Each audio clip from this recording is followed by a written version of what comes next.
In 1948, Idaho officials loaded 76 live beavers into wooden crates, attached military parachutes, and pushed them out of an airplane into roadless wilderness. 75 hit the ground alive. Their descendants would reshape over 2 million acres of American landscape. But why would anyone decide that throwing beavers from a plane was the best option they had? That answer begins with a catastrophe most people have never heard of.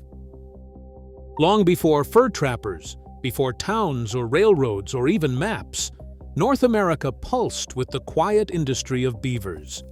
Across nearly every stream, pond, and river valley, these animals shaped the land not as guests, but as master builders. Estimates from paleo-ecological studies and indigenous oral histories converge on a staggering number. Nearly 200 million beavers once inhabited this continent. Their presence was not scattered or rare. From the forests of the Pacific Northwest to the grassy veins of the Great Plains, from alpine creeks to lowland swamps, beavers engineered a living web that stretched from coast to coast. Each colony built dams, sometimes dozens along a single stream, slowing water, spreading it sideways, raising the water table, and creating wetlands where none had existed before. This was not a patchwork of isolated ponds, but a continent-spanning network of water, wood, and mud. In some regions, beaver ponds and marshes made up as much as 10% of the landscape. Early indigenous accounts describe journeys by canoe, where the route wound through endless chains of beaver lakes, each one teeming with fish, birds, and edible plants. The Nishnabek and other peoples called the beaver the water wizard, a guardian whose work sustained entire ways of life. What did this mean for the land? Rivers braided and meandered, floodplains swelled with groundwater, and fire found its progress slowed by saturated soils. In these engineered wetlands, amphibians thrived, songbirds nested, and trout found refuge from drought and heat. The beaver's touch was everywhere, visible not just in the shape of the streams, but in the lushness of the forests, the fertility of the meadows, and the resilience of the land itself. This was the baseline, a continent shaped by millions of tireless engineers, quietly building and rebuilding the foundation of North America's living infrastructure. By the dawn of the fur trade, a different kind of engineer arrived, one armed with steel traps and ledger books. The Hudson's Bay Company and its rivals set off a frenzy, shipping beaver pelts by the bale to fuel a European obsession with felt hats. At its feverish peak in the 1730s, records show nearly 2 million beaver pelts exported each year. But this was not a steady harvest.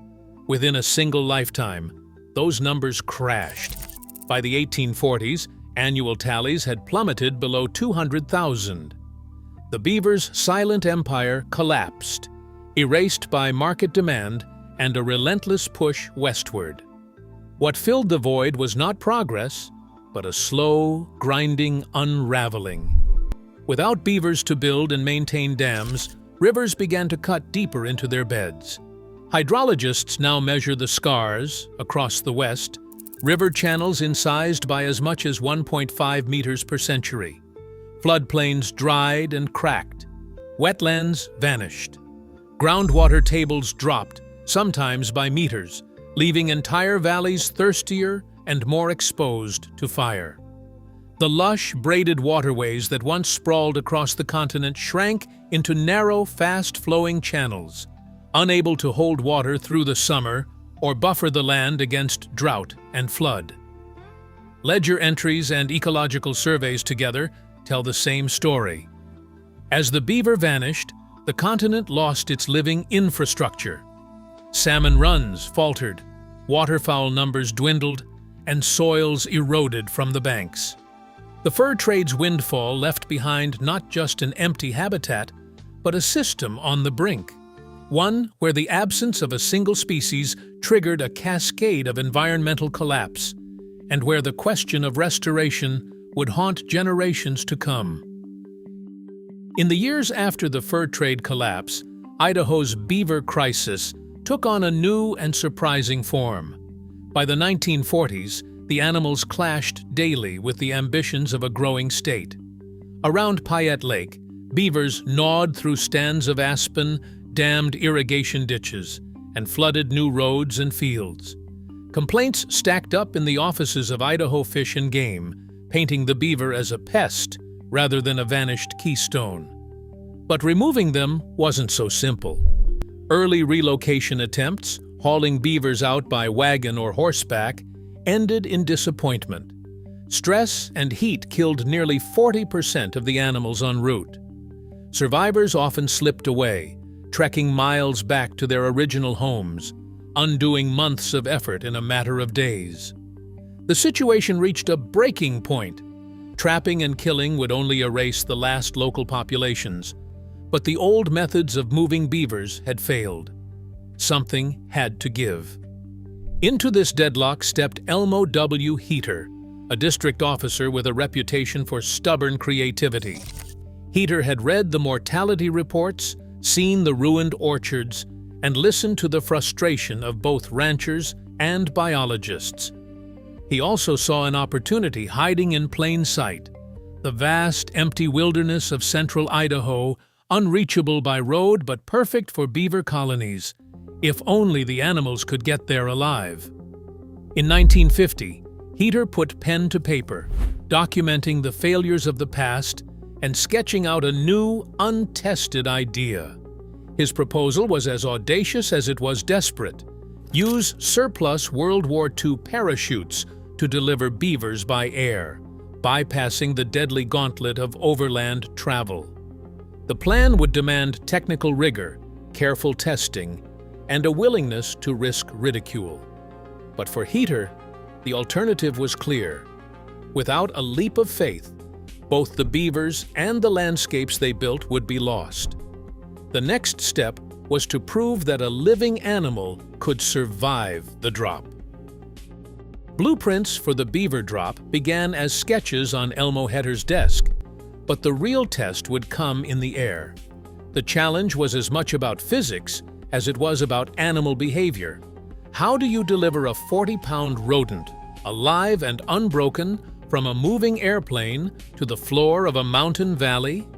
The answer lay in a custom-built crate, 76 centimeters long, 40 centimeters wide, and 30 centimeters high, crafted from hardwood and fitted with a split lid that would snap open on impact. Each crate was laced with a 7.3-meter rayon parachute, salvaged from World War II stockpiles.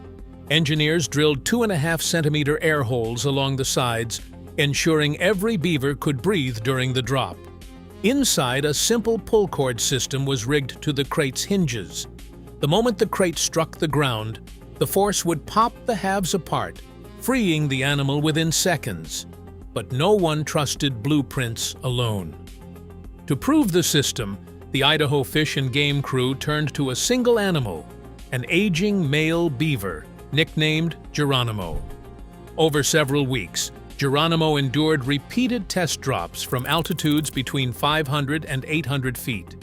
Each time, the parachute billowed open, the crate tumbled, and Geronimo would emerge, dazed but unharmed, ready to be boxed up and sent aloft again.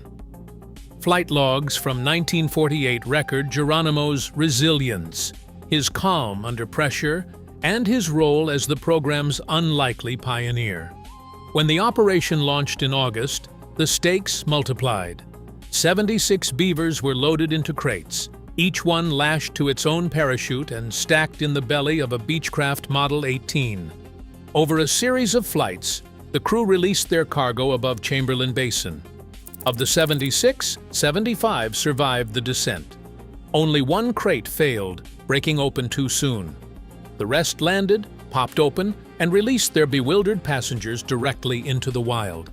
The experiment had cleared its most dangerous hurdle, not in theory, but in the thin air above Idaho's wilderness. Within 12 months of landing, the beavers set to work with an urgency that startled even the most optimistic observers. Idaho fish and game field teams returned to Chamberlain Basin in the spring of 1949, expecting little more than scattered signs of survival. Instead, they found a landscape already transformed. 5 new dams stitched across the valley, holding back enough water to create a chain of ponds covering nearly 1/3 of a square kilometer. Measuring wells revealed the groundwater table had risen by 0.8 meters, enough to rehydrate meadows that had been dry for decades. Fisheries reports told a parallel story. Rainbow trout numbers jumped by 15% in streams now cooled and shaded by the beaver ponds. The feedback was immediate and unmistakable.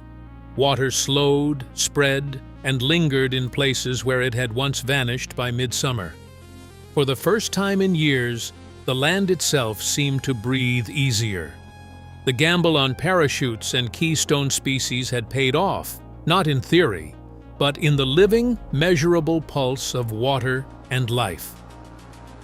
Across the decades that followed, the beavers transformed Chamberlain Basin into a living experiment on a continental scale.